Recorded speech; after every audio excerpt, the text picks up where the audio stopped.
ग्रहों का विज्ञान यूट्यूब चैनल में मैं डॉक्टर पुष्पा कांबळे आप सबका स्वागत करती हूँ। आज मैं आपको कुंडली पढ़ना सीखे के क्रम में पार्ट 45 सिखाना शुरू करती हूँ। आज के पाठ में विवाह कब होगा, कौन सी ग्रह दशा, अंतरदशा में, कारक ग्रह शुक्र गुरु की महादशा में या सप्तमेश की महादशा में, और सप्तमेश और कारक से संबंधित ग्रहों की महादशा में या अंतरदशा में, इन सब के बारे में जानेंगे। ज्योतिष सूत्र के द्वारा समझते हैं, इनको चार्ट से समझते हैं। चलते हैं चार्ट पर। विवाह कब होगा, कौन से ग्रह की महादशा, अंतरदशा और किस ग्रह के गोचर में, तो इसको ज्योतिष सूत्र से समझते हैं।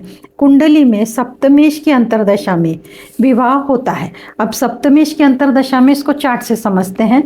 ये उदाहरण कुंडली है। अब इसका 12 नंबर से शुरू होती है, इसको लग्न कुंडली 12 मीन लग्न बोलते हैं। अब ये सप्तमेश इनका आया बुध, 6 नंबर की राशि आई है कन्या, इसका स्वामी बुध। बुध की स्थिति 5th हाउस में है, कर्क राशि में। तो बुध कर्क राशि में बैठा है, स्थान अच्छा है, केंद्र और कोण ये स्थान शुभ माने गए हैं। 6, 8, 12 शुभ माना गया है। तो बुध की स्थिति 5th भाव में है। जब भी इन जातक को बुध की अंतरदशा शुरू होगी तब इनका विवाह का योग बनेगा। दूसरी कुंडली, इसमें सप्तमेश की अंतरदशा में विवाह का योग। तो सप्तमेश इधर मंगल है, मंगल लग्न में बैठा है, मंगल की दृष्टि है। अब यहाँ पर बुध की दृष्टि नहीं है, बुध की एक ही दृष्टि है लाभ भाव पर ये विवाह के लिए लाभ भाव, 5th भाव, 7th भाव, 1st भाव, ये भाव सहायक है। अब इस कुंडली में सप्तमेश मंगल है, मंगल की 7वीं दृष्टि है।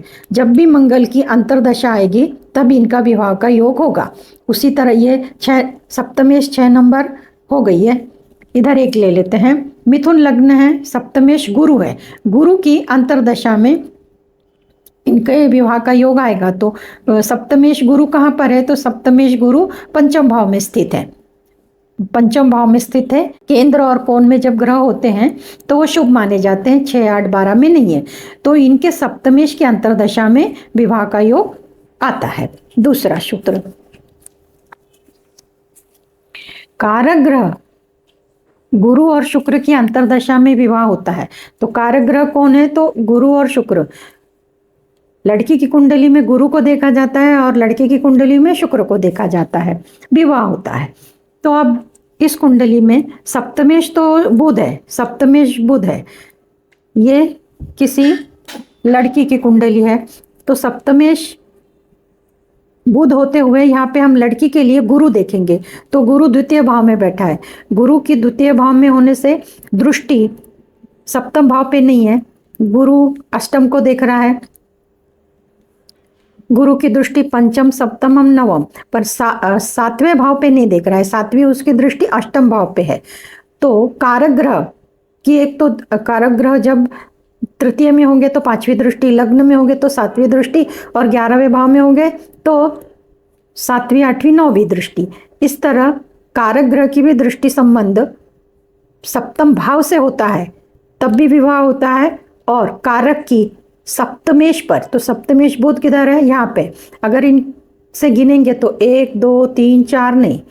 गुरु अगर लग्न में होते तो इन पे 5वीं दृष्टि पड़ती थी। या तो एक तो गुरु की दृष्टि 7th भाव पे पड़े, या तो गुरु की दृष्टि इनके स्वामी पे पड़े। एक सूत्र और लेते हैं। गुरु, ये मान लेते हैं किसी लड़की की कुंडली है, सप्तमेश मंगल है और गुरु की स्थिति इस कुंडली में 6th भाव में है। अब मंगल कहाँ पे, तो मंगल लग्न में है। अब एक तो गुरु ने 7th भाव को दृष्टि देना और गुरु ने मंगल को दृष्टि देना। तो मंगल इस इधर पे इनकी दृष्टि 1, 2, 3, 4, 5वीं दृष्टि, 7वीं, 8वीं, 9वीं इस भाव पे भी नहीं है और इनके स्वामी पे भी नहीं है। ऐसी स्थिति में गुरु का गोचर देखेंगे। तो जब गोचर में, जैसे 2023 में 1 नंबर से गुरु का गोचर हो रहा है, तो गुरु का गोचर होते समय गुरु की दृष्टि एक तो मंगल पे होनी चाहिए। कौन से मंगल पे, वो गोचर के मंगल से, जो अभी मंगल 6 नंबर के राशि पे है। तो गुरु की दृष्टि 1, 2, 3, 4, 5 नहीं, अभी दृष्टि गुरु के पास पांचवें मंगल आगे निकल चुके हैं। या तो गुरु की दृष्टि लग्न समय के सप्तमेश पर होनी चाहिए, या तो गुरु की दृष्टि सप्तम भाव पे होनी चाहिए, या गुरु गोचर में का गुरु गोचर में का सप्तमेश जो मंगल है उस पर दृष्टि। तो गुरु के पास 3 दृष्टि है, 5वीं 7वीं 9वीं। अगर वो मंगल को 5वीं 7वीं 9वीं दृष्टि से देखते हैं तो विवाह के योग बनते हैं। और एक यहाँ कन्या का हो चुका है, धनु का लिख लें। अब सप्तमेश खुद ही यहाँ पे गुरु है, यहाँ पे सप्तमेश खुद ही गुरु है। तो गुरु 5वें भाव से जाते समय, 7वें भाव से जाते समय गोचर में, 9वें भाव से जाते समय यहाँ से इनका भ्रमण होता है, तब भी विवाह होता है।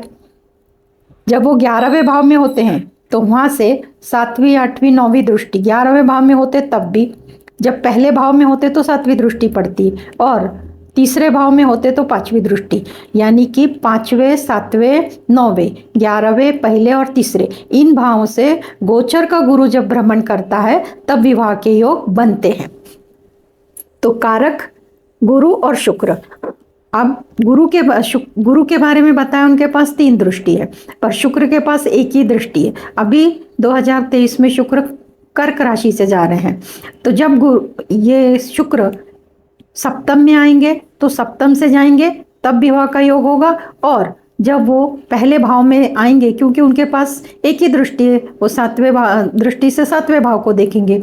तो गोचर के गुरु से 5 दृष्टियां हैं, 3 दृष्टियां हैं, 5वीं 7वीं 9वीं, और शुक्र के पास एक ही दृष्टि है। तो जैसी दृष्टि सप्तम में पड़ेगी, सप्तम भाव पे, तब भी विवाह होगा। और शुक्र की गुरु पे पड़ेगी, तो अभी गुरु 1 नंबर पे है, तो इनकी जो दृष्टि है ये अष्टम भाव पे पड़ रही है, गुरु पे पड़ रही नहीं है। तो या तो कारक की सप्तमेश, तो सप्तमेश स्वयं गुरु है, कारक में भी गुरु काउंट करते हैं, और यहाँ मिथुन लग्न की कुंडली में सप्तमेश गुरु है।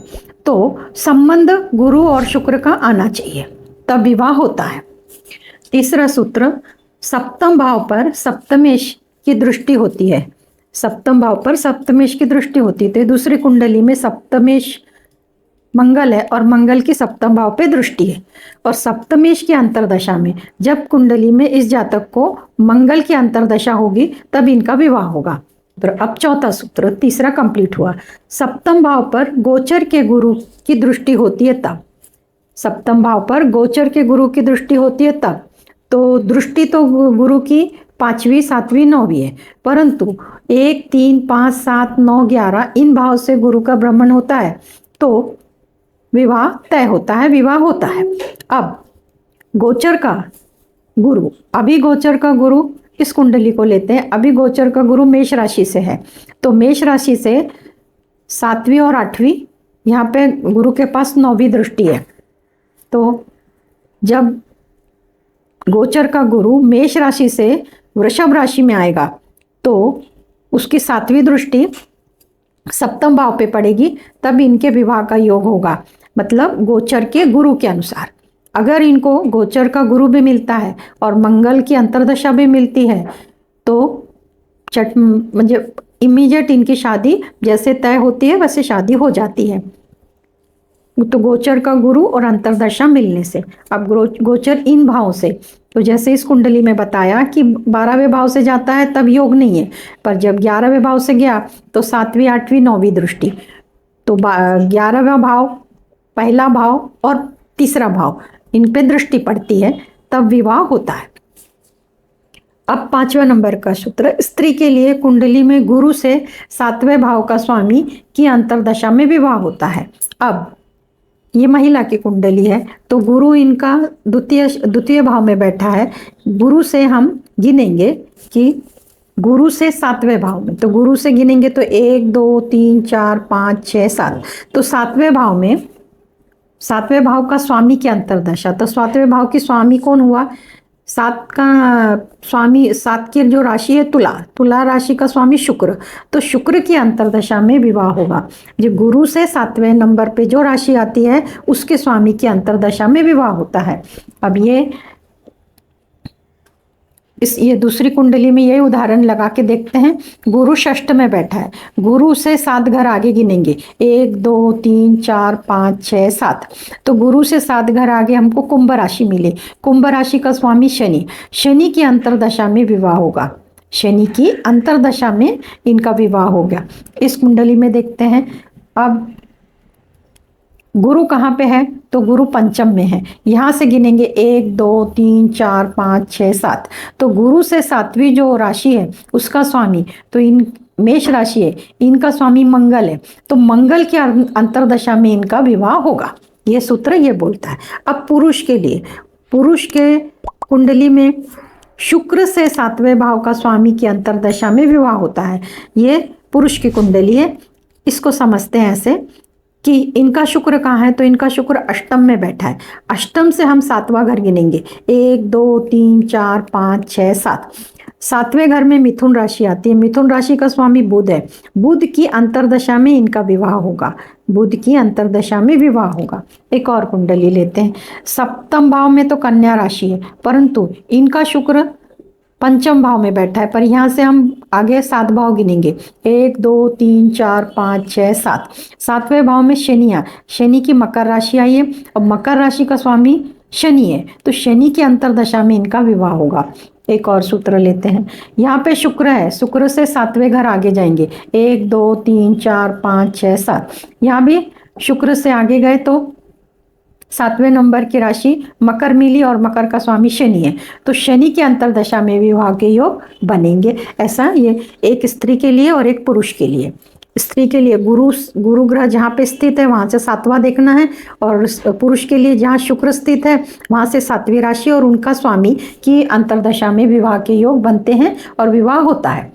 6वें नंबर का सूत्र, सप्तमेश नवमांश कुंडली में जिस राशि में होता है उसके स्वामी की अंतरदशा में विवाह होता है। ये कुंडली मान के चलते हैं कि लग्न कुंडली है और ये नवमांश है। तो इसमें सप्तमेश यहाँ पे तुला राशि, और तुला राशि का स्वामी शुक्र। शुक्र नवमांश कुंडली में जिस राशि में बैठता है, माना लग्न में 5 नंबर की राशि में शुक्र स्थित है, नवमांश कुंडली में यहाँ का जो सप्तम मेष, तो यहाँ का सप्तमेश कौन है, तो शुक्र नवमांश में लग्न में है और सिंह राशि में है। तो सिंह राशि का स्वामी कौन हुआ, सूर्य। तो सूर्य की अंतरदशा में भी विवाह होगा। दूसरी कुंडली इसी उदाहरण से, ये लग्न कुंडली है, ये नवमांश कुंडली। तो लग्न कुंडली में सप्तमेश हुए मंगल, मंगल की स्थिति नवमांश कुंडली में मीन राशि में है, ऐसा उदाहरण से समझते हैं। यहाँ पे मंगल स्थिति है, तो मंगल जिस भाव में है तो उस भाव का स्वामी कौन हुआ, मीन का स्वामी गुरु। तो गुरु की अंतरदशा में विवाह होगा। यानी कि सूत्र सप्तमेश नवमांश कुंडली में जिस भी भाव में बैठेगा उस भाव के स्वामी की अंतरदशा में विवाह होता है। 7वां सूत्र, कुंडली में 7वें भाव से 7वें भाव का स्वामी की अंतरदशा में विवाह होता है। इस सूत्र को एक नाम है ज्योतिष में भावात भावम। अब इस कुंडली से ले लेते हैं, कुंडली में 7वें भाव से, तो कुंडली में 7वां भाव है कन्या, कन्या राशि। अब इससे 7वां भाव आया गुरु, मीन राशि। तो गुरु की अंतरदशा में भी इनका विवाह होगा।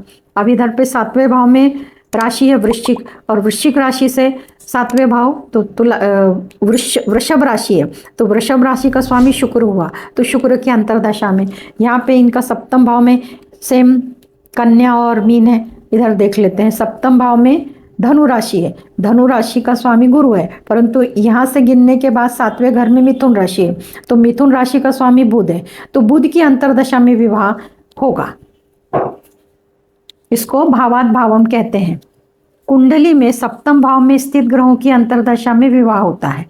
अब 8वें नंबर का सूत्र, इस भाव में कोई ग्रह नहीं है, इस भाव में कोई ग्रह नहीं, इस भाव में। अब इस भाव में केतु ग्रह है, तो केतु ग्रह की अंतरदशा में भी विवाह होगा। यहाँ पे भी केतु है, केतु ग्रह के भी अंतरदशा में, और भी जैसे यहाँ पर मंगल, सूर्य, बुध, 3 ग्रह एक ही भाव में बैठे, ऐसे तीनों ग्रह अगर एक ही भाव में बैठ जाएंगे तो इन तीनों के बारी बारी से जो भी मिलेंगे तो उसके विवाह के योग बनेंगे और इसमें विवाह होगा, मंगल में, सूर्य में, बुध में। जब एक से ज़्यादा ग्रह बैठते हैं तो विवाह होने के ज़्यादा चांसेस आ जाते हैं, ज़्यादा विवाह के योग बनते हैं। विवाह एक ही होगा पर विवाह के योग बनते हैं। राशियों की दिशा, और राशियों की दिशा जान लेते हैं। जितने भी ग्रह बैठे हैं उनके बारे में बता दिया कि उनके ग्रहों की अंतर्दशा मिलेगी तो आपकी शादी, जो भी जातक है उनकी शादी तय होती है और शादी हो जाती है। अब शादी कौन से दिशा में होगी, तो राशि का एक सूत्र है कि राशि के लिए इस सूत्र का इस्तेमाल करते हैं। अगर आपकी मेष सिंह धनु राशि है, मेष सिंह धनु राशि के लिए पूर्व दिशा। एक चार्ट है कि भाई चार्ट के ऊपर जब देखेंगे तो वो पूर्व है, उसके सामने की दिशा पश्चिम है, उसके ये बाजू की दिशा दक्षिण है और ये बाजू की दिशा उत्तर है। ऐसा अगर आप घूमेंगे तो सीधे से होगा। तो पूर्व दिशा किसको रिप्रेजेंट करती है, मेष सिंह धनु, ये तीनों राशि के लोगों के लिए पूर्व दिशा है। वृषभ कन्या मकर, वृषभ कन्या मकर के लिए है पश्चिम दिशा, वृषभ कन्या मकर के लिए पश्चिम दिशा। मिथुन तुला कुंभ के लिए है उत्तर दिशा, मिथुन तुला कुंभ के लिए उत्तर दिशा। कर्क वृश्चिक मीन के लिए दक्षिण दिशा। ये दिशा का ज्ञान हो गया राशि के अनुसार, राशियों के अनुसार। अब ग्रहों के अनुसार, तो सूर्य और गुरु, सूर्य और गुरु की पूर्व दिशा, शनि की पश्चिम दिशा, शुक्र मंगल की दक्षिण दिशा और चंद्र बुध की उत्तर दिशा। इस प्रकार ग्रहों की स्थिति है।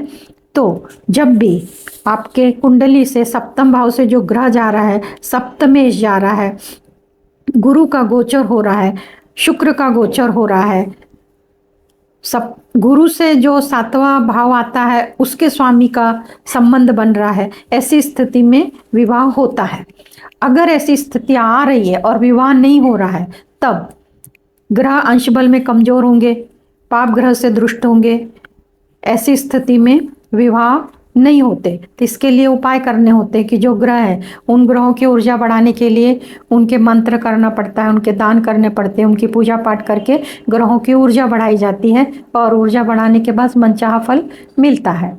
कुंडली में ग्रह अंश बल में कमजोर हैं, ग्रह पर अशुभ ग्रह की दृष्टि है, ग्रह अशुभ स्थान में स्थित है, ग्रह पाप कर्तरी योग में है, ऐसी स्थिति में विवाह के योग नहीं बनते हैं। ग्रह की स्थिति विवाह के योग्य दिखती है परंतु विवाह नहीं होता है।